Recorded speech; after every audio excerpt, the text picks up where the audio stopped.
Bom, continuando, depois a gente pegou o mesmo conjunto de dados e trabalhou com uma técnica diferente. Em vez da gente usar uma rede neural, a gente usou o que a gente chama de programação genética. Programação genética é como se fosse um algoritmo genético, só que ele evolui programas, né? Por isso que ele tem esse nome de programação genética. Mas na verdade ele está evoluindo uma função matemática, né? E aí tinha um colega meu de doutorado na época que estava fazendo, que ele propôs, né, como tese de doutorado dele, uma programação genética com inspiração quântica, trazendo alguns conceitos de quântica para o algoritmo para tentar melhorar, tá? Então o que a gente faz é o seguinte: a gente cria um programa que vai tentar fazer essa inferência entre os parâmetros de entrada e a propriedade de saída. Então você tem ali um header, né, que inicializa o programa, seta as variáveis e tudo mais, e você tem um footer que termina o programa e pega os resultados finais. O que a gente evolui é a parte do meio, que seria o código matemático da combinação dos parâmetros de entradas com a propriedade de saída, tá? Então a gente usou exatamente as mesmas variáveis, né? Com a mesma saída, a gente focou ali também na altura média, que era o que a gente tinha tido o melhor resultado.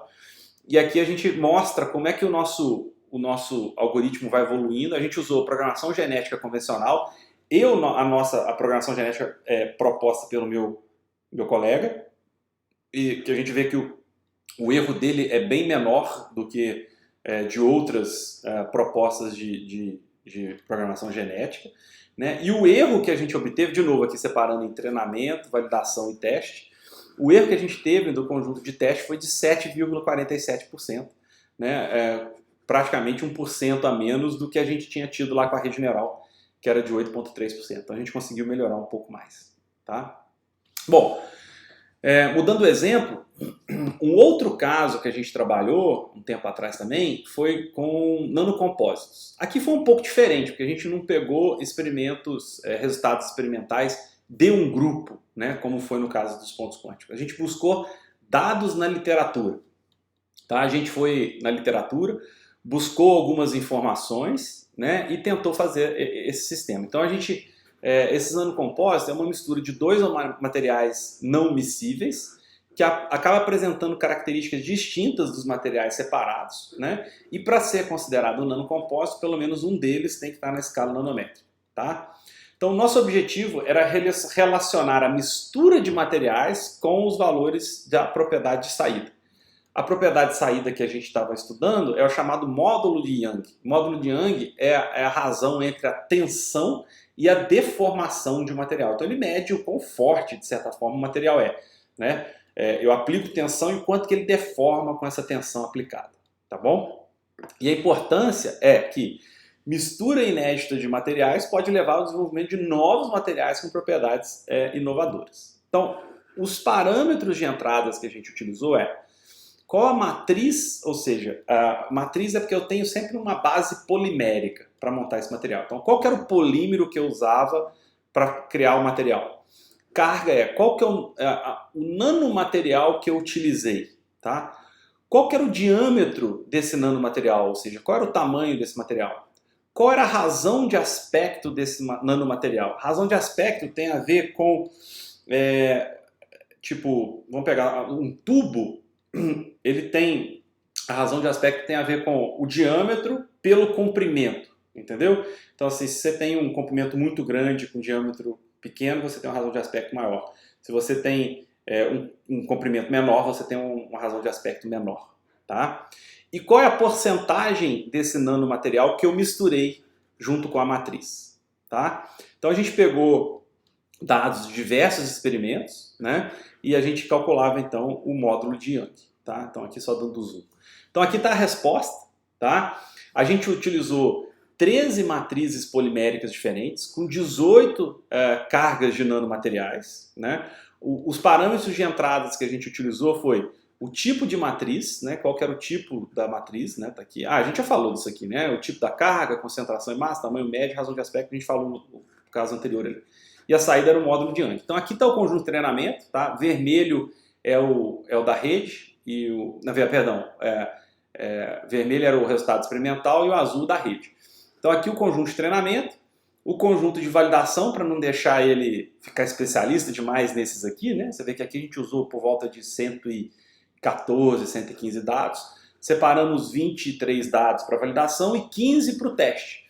E no teste foi interessante que a gente pegou um conjunto, uma combinação de matriz e carga, a gente separou que elas juntas nunca foram apresentadas juntas no conjunto, nem no conjunto de treinamento, nem no conjunto de validação. A gente separou só para o teste, que na verdade eram esses últimos aqui, ó, esses últimos 7. E a gente vê que ele conseguiu pegar a propriedade dele direitinho, inclusive com essa, aqui porque por causa da escala desse ponto, não aparece, mas tem uma ligeira, tem uma rampa aqui subindo, né?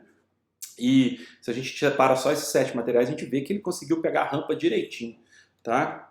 E o erro foi abaixo de 4%. Então foi um caso de sucesso.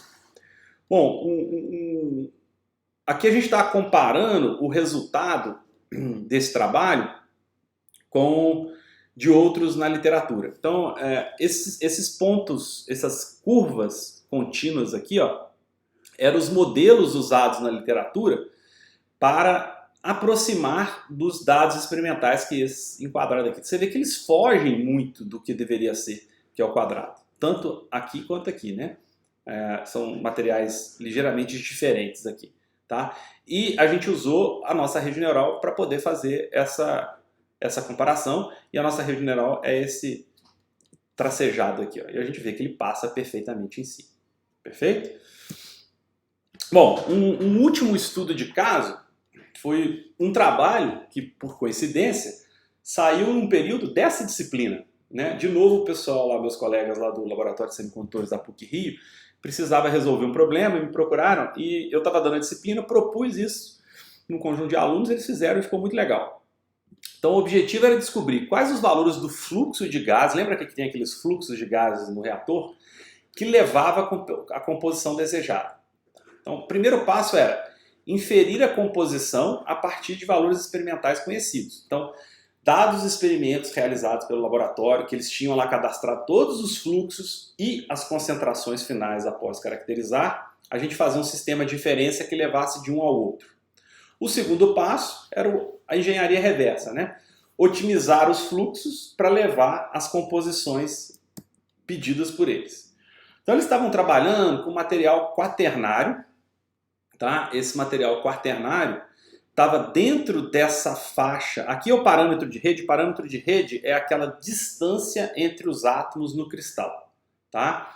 E aqui no eixo X é a energia do gap, tá? Lembra que isso aqui é um gap de energia, né? O gap é importante para você saber exatamente o comprimento de onda ali da luz que você quer trabalhar. Então eles estavam trabalhando com arseneto de galho, alumínio e índio, né? Por isso que o material quaternário tinha 4 elementos diferentes. Como aqui é o arseneto de índio, aqui é o arseneto de galho, aqui é o arseneto de alumínio. Então esses materiais eles estavam dentro dessa faixa verde, tá? Depois eles me falaram que eles queriam crescer em cima do INP, ou seja, eles queriam crescer aqui. Então, para manter o parâmetro de rede, né, para não ter problemas, seria interessante achar materiais que tivessem em cima dessa linha aqui, ó, tá? Para eles crescerem. Então, eles poderiam variar em cima dessa linha, eles poderiam então variar a energia do gap que eles queriam. Mas aí eles tinham que saber a concentração direitinho, esse era o desafio, tá? Então, o primeiro passo da rede neural era inferir, né? A gente tinha como entrada, então, o fluxo de arsênio, o fluxo de índio, o fluxo de galho e o fluxo de alumínio. E um conjunto de dados que a gente chamou de temperatura e pressão. Por quê? A gente descobriu, quando eles mandaram os dados para a gente, que a gente tinha uma certa temperatura e uma certa pressão.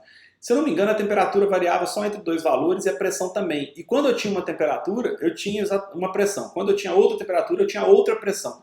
Então eu não precisava colocar, eu tinha poucos dados de temperatura e pressão, eu não precisava colocar o valor da temperatura e o valor da pressão especificamente. Então o que a gente fez? A gente chamou isso de um par, então eu chamava de par 1 e par 2. Então a entrada da minha rede ou era 1 ou era 2, tá? Isso ajuda muito no processo de aprendizado, tá?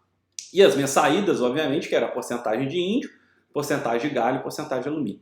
Eu não precisava pegar a porcentagem dos 3, né? Sendo que arsênio sempre vai estar lá, e aí esses três aqui, somando os três, vai dar 100%, tá? Obviamente que é a outra metade, porque a outra metade é arsênio, tá? Então assim, eu não precisava dos três, eu precisava só de dois deles. A gente pegou aqueles que era mais, só que a gente achou, né, depois de alguns testes, que era mais fácil de inferir. Então a gente pegou a porcentagem de galho e a porcentagem de alumínio, né? O que sobra de 100 menos a porcentagem de galho menos a porcentagem de alumínio é igual à porcentagem de índio que eu tenho, tá?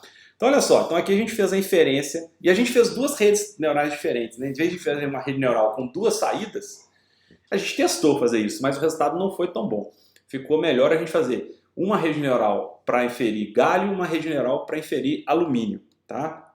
Então aqui a rede neural para inferir o galho, a gente vê que funciona super bem, de novo aqui, ó, conjunto de treinamento, conjunto de validação e conjunto de teste, né? O nosso erro aqui deu por volta de 2%.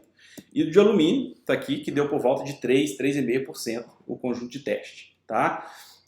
A gente tem aqui, ó, conjunto de treinamento, validação e teste. A gente vê que foi muito bom, o resultado foi muito bom. E depois eles mandaram para a gente, eles falaram, olha, agora o que a gente quer na verdade é o seguinte, eu quero um material que tenha 50% de índio, 30% de galho e 20% de alumínio, tá? E o segundo, eu quero um material que tenha 50% de índio, 32% de galho e 18% de alumínio.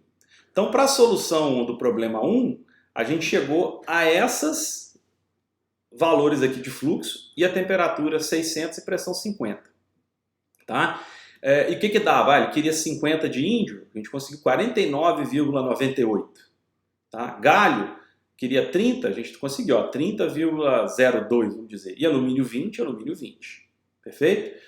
E para a solução 2, a gente varia aqui o fluxo, ó, muda relativamente. O galho não muda muito, né? O alumínio muda, o índio muda, o arsênio também tem que mudar um pouquinho para contrabalancear. A temperatura e a pressão também mudaram. E a gente tem lá 50,01 de índio, 31,98 de galho, que eles queriam 32%, e 18,00 de alumínio, que é basicamente o que a gente tinha. Então, assim, a gente conseguiu muito próximo do que eles queriam. Tá bom? Bom, gente, então deixa eu voltar para cá. Era isso, então, que eu queria apresentar para vocês. Tem alguns casos novos que a gente tem trabalhado agora, mas que a gente não tem resultado definitivo. Tá? Então, por isso que eu não apresentei para vocês aqui. Quem sabe, se às vezes até o final do curso a gente tiver alguma informação nova, a gente tenta, sei lá, marcar uma palestra, alguma coisa, tá bom? Mas era isso, um abraço para vocês e cuidem-se.